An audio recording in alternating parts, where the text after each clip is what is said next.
ನಮ್ಮ ಇವತ್ತಿನ ರೆಸಿಪಿ ನೀವು ನೋಡ್ತಿದ್ದೀರಾ ಉದ್ದಿನ ವಡ. ರೆಸಿಪಿಯಾಗಿ ಪರ್ಫೆಕ್ಟಾಗಿ ಹೇಗೆ ಮಾಡೋದು ಅಂತ ನೋಡೋಣ. ನಮಸ್ತೆ ವೀಕ್ಷಕರೇ, ಎಲ್ಲರಿಗೂ ಸವಿ ಕಿಚನ್ ಕನ್ನಡಗೆ ಸ್ವಾಗತ. ದಯವಿಟ್ಟು ಸಬ್ಸ್ಕ್ರೈಬ್ ಮಾಡಿ, ವಿಡಿಯೋನ ಕಂಪ್ಲೀಟಾಗಿ ನೋಡಿ, ಎಲ್ಲೂ ಸ್ಕಿಪ್ ಮಾಡಿದೆ. ಮೊದಲಿಗೆ ಇಲ್ಲಿ ಉದ್ದಿನ ಬೇಳೆನ ತಗೊಂಡಿದ್ದೀವಿ. ಚೆನ್ನಾಗಿ ಒಂದೆರಡು ಸಲ ತೊಳೆದು ನೀರು ಹಾಕಿ ಇಲ್ಲಿ 3 ರಿಂದ 4 ಗಂಟೆಗಳ ಕಾಲ ನೆನೆಯೋದಕ್ಕೆ ಬಿಟ್ಟಿದ್ದೆ. ನೋಡಿ ಈ ರೀತಿ ಆಗಿದೆ. ಈಗ ಮಿಕ್ಸಿ ಜಾರ್ಗೆ ಹಾಕ್ಕೊಂಡು ಸ್ವಲ್ಪನೂ ನೀರನ್ನ ಸೇರಿಸ್ಕೊಳ್ದೆ ರುಬ್ಕೋಬೇಕು. ಒಂದು ಸ್ವಲ್ಪ ಉಪ್ಪನ್ನು ಹಾಕ್ಕೊಂಡಿದ್ದೀನಿ. ಕಂಪ್ಲೀಟಾಗಿ ನುಣ್ಣಗಾಗೋವರೆಗೂ ರುಬ್ಬಿ ಪಾತ್ರೆಗೆ ತಗೊಂಡಿದ್ದೀನಿ. ನೋಡ್ತಿದ್ದೀರಲ್ಲ ಎಷ್ಟು ಗಟ್ಟಿ ಇದೆ ಅಂತ. ನಾನು ತುಂಬಾ ಗಟ್ಟಿ ಇತ್ತು, ಮಿಕ್ಸ್ ಮಾಡೋದಕ್ಕೂ ಆಗ್ತಿರಲಿಲ್ಲ. ಅದಕ್ಕೆ ಒಂದು 5 ರಿಂದ 6 ಡ್ರಾಪ್ಸ್ ನೀರನ್ನ ಹಾಕ್ಕೊಂಡು ಮಿಕ್ಸ್ ಮಾಡ್ತಾ ಇದ್ದೀನಿ.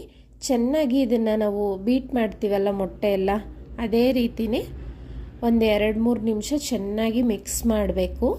ಆಗ ಉದ್ದಿನ ವಡೆ ಚೆನ್ನಾಗಿ ಬರುತ್ತೆ. ನೀರು ನೋಡ್ಕೊಂಡು ಹಾಕ್ಕೊಳ್ಳಿ, ಹಾಕಬೇಕಾದ್ರೆ ಗೊತ್ತಾಗಲ್ಲ. ಆದರೆ ಒಂದು ಸ್ವಲ್ಪ ತೆಳ್ಳಗಾದರೂ ನಮಗೆ ಆ ಶೇಪ್ ಬರೋದಿಲ್ಲ. ಸ್ವಲ್ಪ ಇಲ್ಲಿ 1/4 ಟೇಬಲ್ ಸ್ಪೂನ್ ಅಷ್ಟು ಮೆಣಸು ಕುಟ್ಟಿ ಪುಡಿ ಮಾಡಿ ಹಾಕಿದ್ದೀನಿ.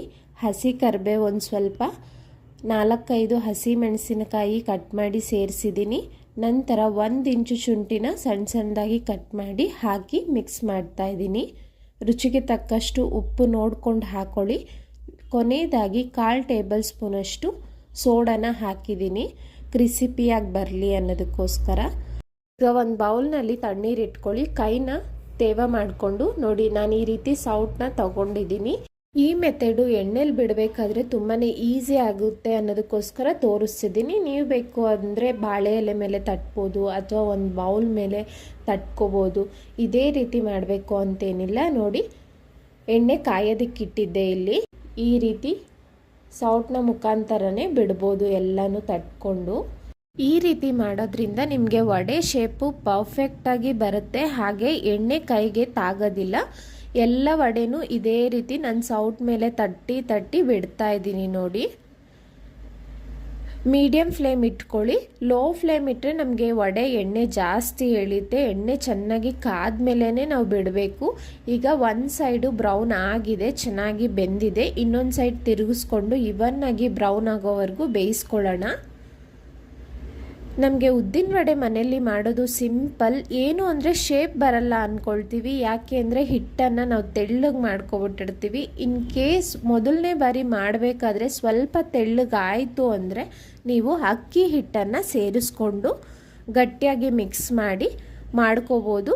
ಟೇಸ್ಟು ಚೆನ್ನಾಗೇ ಬರುತ್ತೆ, ಕ್ರಿಸಿಪಿಯಾಗಿ ತುಂಬ ಚೆನ್ನಾಗಿರುತ್ತೆ. ಈಗ ನೋಡಿ, 2 ಕಡೆ ಬೆಂದಿದೆ. ಇದನ್ನು ನಾನು ತೆಗೆದು ಪಕ್ಕಕ್ಕೆ ಇಡ್ತಾ ಇದ್ದೀನಿ. ಇದೇ ರೀತಿನೇ ಎಲ್ಲ ವಡೆನೂ ಮಾಡ್ಕೊಳ್ಬೋದು. ಬೆಳಗಿನ ಬ್ರೇಕ್ಫಾಸ್ಟ್ ಜೊತೆ ಅಥವಾ ಈವ್ನಿಂಗ್ ಸ್ನ್ಯಾಕ್ಸ್ಗೆಲ್ಲ ಮಕ್ಕಳಿಗೆ ಮಾಡಿಕೊಟ್ರೆ ತುಂಬಾ ಖುಷಿ ಪಡ್ತಾರೆ ಅಲ್ವಾ. ತಪ್ಪದೆ ನೀವು ಮಾಡಿ ಅಲ್ವಾ. ಸಿಂಪಲ್ ಪ್ರೋಸೆಸ್, ಪರ್ಫೆಕ್ಟಾಗಿ ಬಂದಿತ್ತು. ಇದೇ ಮೆಥಡ್ನ ನೀವು ಟ್ರೈ ಮಾಡಿ ಹೇಗೆ ಬಂತು ಅಂತ ಕಮೆಂಟ್ ಮಾಡಿ.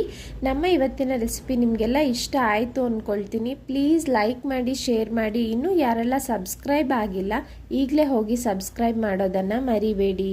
Thank you.